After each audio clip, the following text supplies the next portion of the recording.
কলকাতাতে গেছিলাম মেয়ের জন্য আধার কার্ড করতে।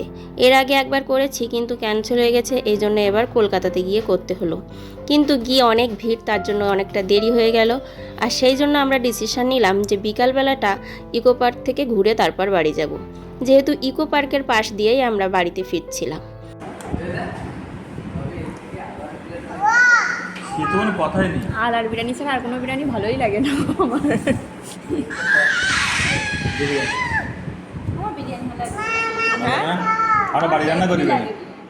সকালে বাড়ি থেকে খেয়ে বেরিয়েছি, তারপর আর খাওয়া দাওয়া হয়নি, তাই আগে খাওয়া দাওয়া, তারপর আবার ঘোরা শুরু।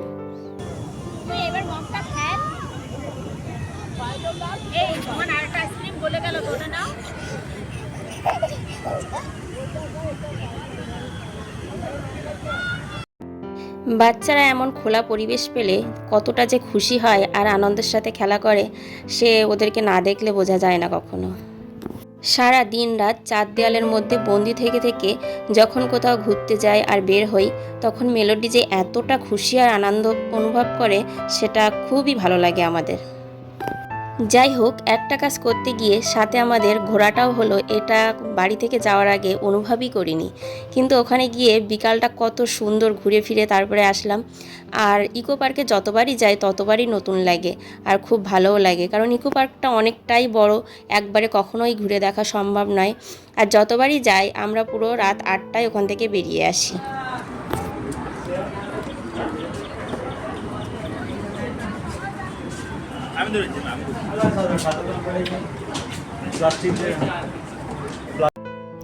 ইকো পার্কের মধ্যে ট্রেন রয়েছে, আর এই ট্রেনে চড়ে পুরো ইকো পার্কটা ঘুরে দেখা যায়।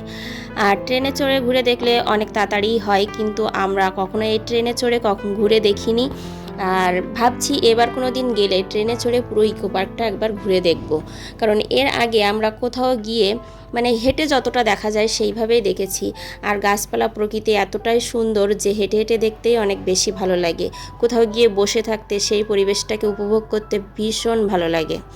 আর সবথেকে ইকো পার্কের মধ্যে যেটা ভালো লাগে সেটা হচ্ছে লেকের পাশে বসে থাকা, সামনে অথই জল।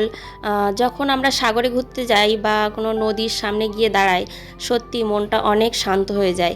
সাগর নদী যার সামনেই যাই মনটা বেশ শান্ত হয়ে যায়।